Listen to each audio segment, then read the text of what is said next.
Hi, folks. Let's talk about point of view and how it can be significant to the stories that you write.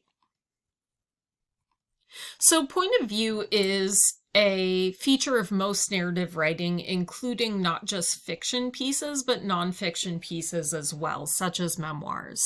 Essentially, the point of view determines how your reader will access the story, whether it's from the specific viewpoint of one individual person or whether it's something broader, or perhaps it's still narrow, but it might be more objective.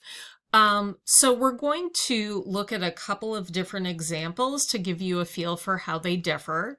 One thing to consider, or one question that I tend to get, is whether or not it's possible to use multiple points of view within a single story.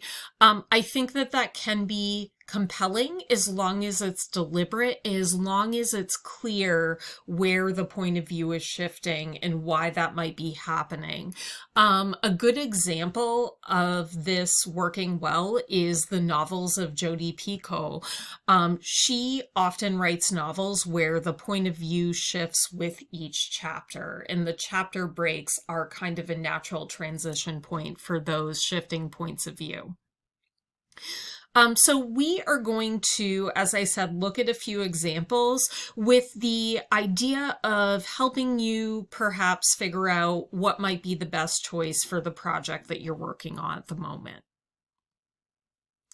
So as we go through each of these examples, what I might recommend doing is pausing the video to look at the slide and read through the excerpt. So I'll remind people of that at the beginning of each slide. That way you can read through before you go back to my discussion of the POV. So first person point of view tends to be very popular in memoir and also many types of fiction. It allows you, or allows the audience rather, to be in the head of one specific character and to experience everything that's happening in the story through their perspective. So we see this happening in The Great Gatsby with the character of Nick Carraway as our narrator. And what I think is particularly interesting about the fact that Nick Carraway is the first person narrator of this story is that he's arguably not the protagonist. We might argue that Jay Gatsby is actually the protagonist from this story, but F. Scott Fitzgerald chooses to make Nick Carraway the narrator so that we get an external perspective of the arguable actual protagonist.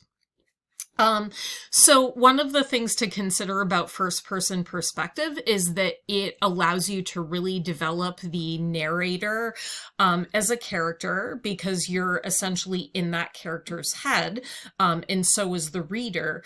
But you are limited to what that character knows and what that character is seeing and having access to. So that's something important to consider when you're writing first person narrative.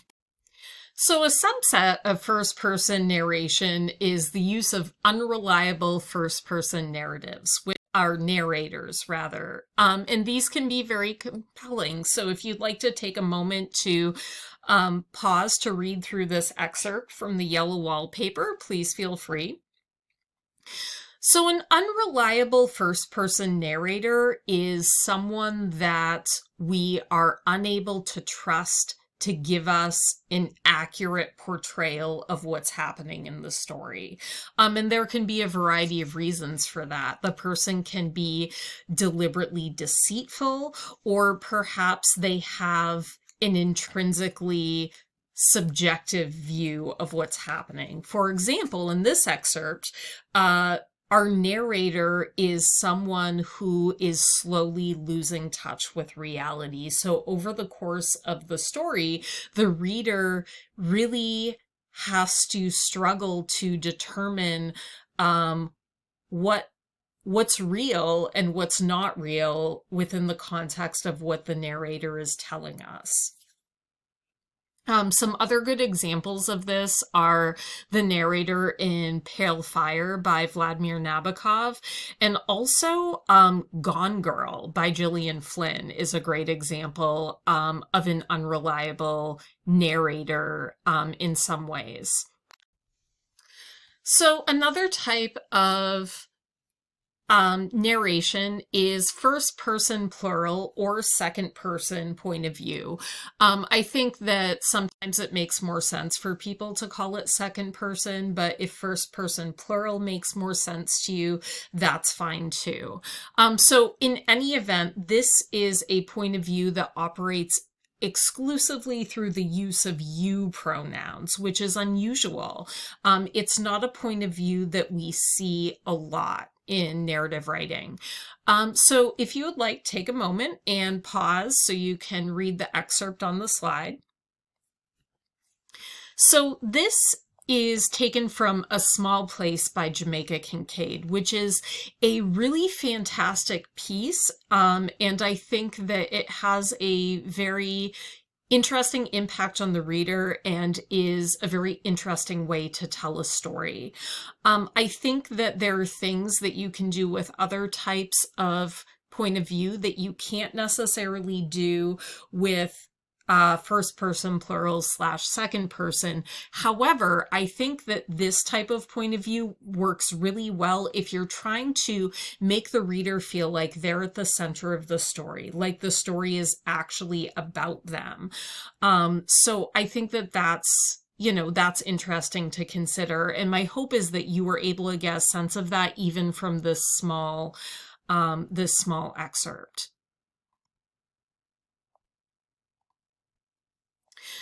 So now we move into third person point of view. We're going to look at two different types of third person point of view. The first one is omniscient. And if your point of view is third person omniscient, that means that as the narrator, you know everything. You know what's happening at all places in the story at all times. You know what all of the characters are thinking and doing and feeling. So take a moment and look at this example from The Old Man, the Sea. So feel free to pause this so you can read through. So you'll notice that this story is not being filtered through any one person's experience. It's being told almost in observational way. The narrator is talking about things that are happening, but he's not necessarily limited to the perspective of a single character. For example, we start off with a fairly direct description of an old fisherman, but then we transition into the feelings of a young boy. And we are able to know those feelings because of the omniscience of the point of view. There's also a section here where they talk about the older fisherman feeling sad, looking at him and feeling sad. So again, we're jumping into someone else's head here and talking about what their feelings are. And then, of course, we have toward the very bottom a piece of dialogue. And the old man is holding a glass and thinking of man from years ago. So we're able to get inside the head of the old man as well. So this excerpt has a couple of examples, a couple of good examples of what you can do with third person omniscient point of view. So another type of third person point of view is third person limited. And what this means is that you are telling the story from an objective perspective, but you are limited to a single character's experience. So take a moment to read this excerpt from Harry Potter and the Goblet of Fire, and then we'll come back and talk about it. So as you may have noticed reading through this, It's different from first person point of view because Harry is not telling us the story. In first person point of view, we have one character telling us the story. In third person limited, it's almost more like we're following one character throughout the story. We have an objective viewpoint, but we do have access to what this character sees, experiences, thinks, and feels. It's similar in some ways to third person omniscient, except that it is shrunken down to just a single character. So in this example, we see what Harry sees. We're getting a visual experience filtered through Harry's perspective. And in other parts of this novel, we're also getting access to Harry's thoughts and emotions and his understanding of what's happening around him. So this is a very common type of point of view to use. I think that the two different types of third person are very common in general, as is first person point of view. But that being said, I think that all of the types of point of view that we've discussed can be very productive and compelling.